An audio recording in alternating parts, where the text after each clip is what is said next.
Hey, Houston, we've had a problem here. This is Houston. Say again, please.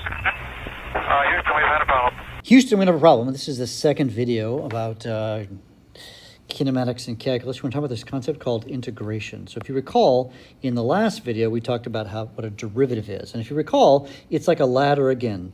For derivatives, you went from position to velocity to acceleration. In this video, we're going to reverse the process using integration to climb back up the ladder.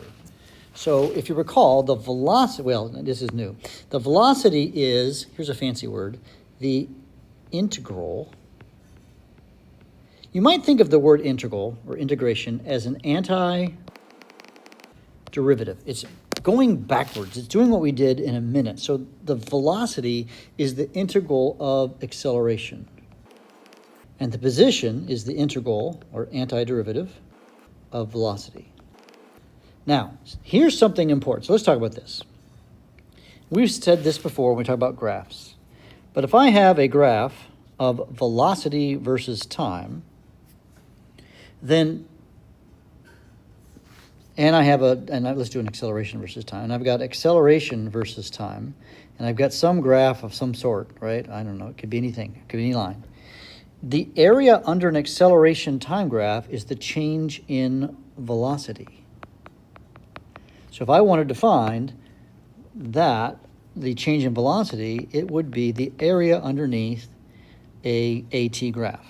And then conversely, if I was to have a VT graph, and it could be something like weird, okay? It can be something crazy. The area under this is position, or distance. Position's probably best said.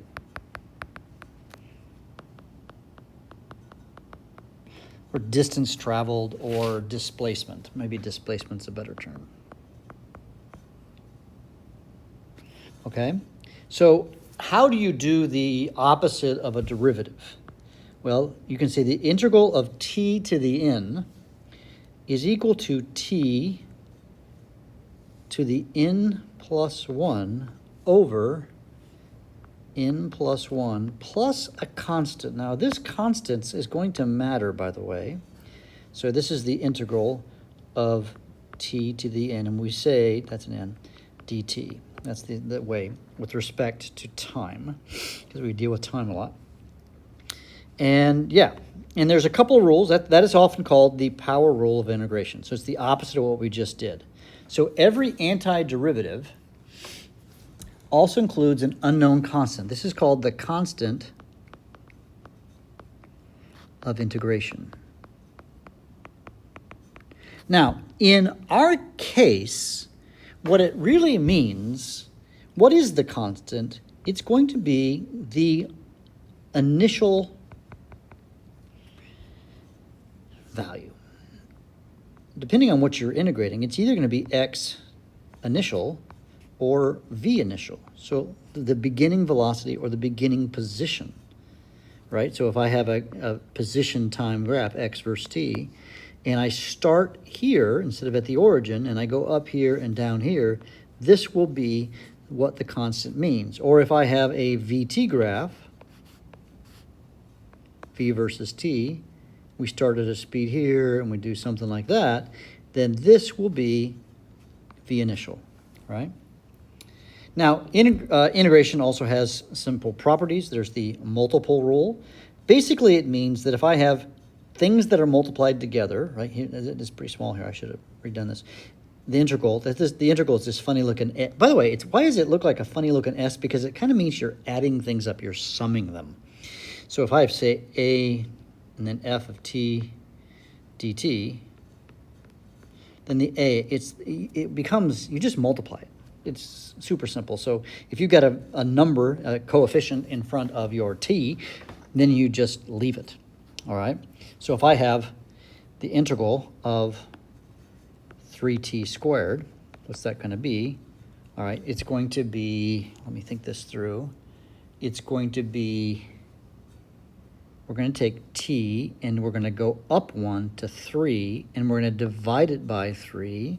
But since there was already a 3 in here, this is that 3, the 3's cancel, so this one would be just t cubed plus a constant.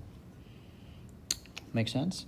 And the sum and the difference rule says that basically you could just add them up. So if I have, you could basically have the integral of 4t cubed minus the integral, and then say dt, minus the integral of 2t dt. Now, it sort of seems intuitive to me, but this would, the integral of this would be, 3 plus 1 is 4, so that would be t to the fourth divided by 3 plus 1, which is 4. That's 4. These are very simple ones, I don't know if you realize that. And here, I'm going to take t plus 1. T is to the first power here, so that'll be t squared over 2 times 2.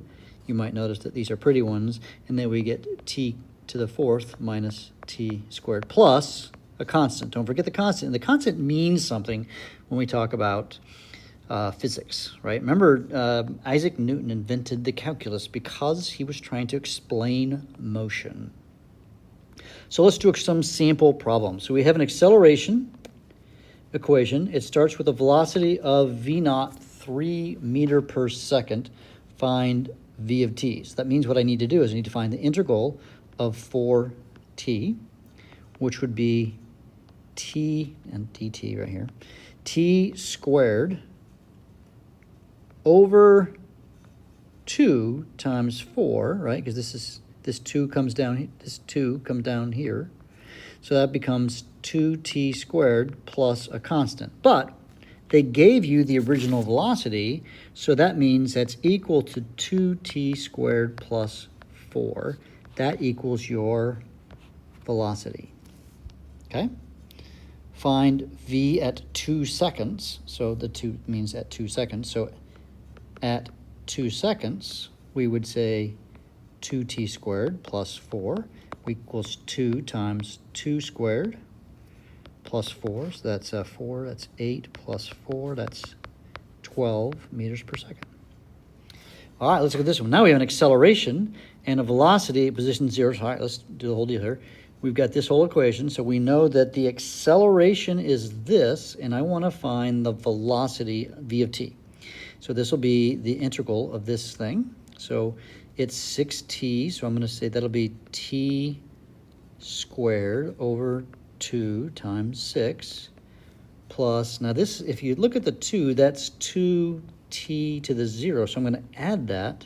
So that'll be 2 times t to the first, and we bring down a 1, plus a constant. Okay, so that'll be 3t squared plus 2t, and they said the original velocity is 5 meters per second. So that is the constant. They're giving you the constant.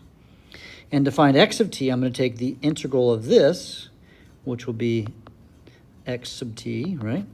And so I'm going to do this. This will be t cubed over 3 times 3, right? Because we've got this 3 here, plus t squared over 2 times 2 plus 5t plus a constant. Okay, so this will be 1. I'll say t cubed because the 3's cancel, the 2's cancel, right? T cubed, yeah, plus t squared plus 5t, and it said the original position was 0, so the constant is 0. And this is equal to x. What's the car's position at t equal to 3 seconds? So if I know that x is t cubed plus t squared plus 5t, well, I just plug it all in. So I'll say 3 cubed plus 3 squared plus 15. 3 times 5 is 15. This would be 27 plus 9 plus 15. 37, 36, 46. I believe that's 51 meters. So they'll get more complex than this, but I hope you get the idea of how to do these kinds of problems as you're in AP Physics C. This is the calculus part, the C part of calculus. Hey, Houston, we don't have a problem. We will see you in class. Bye.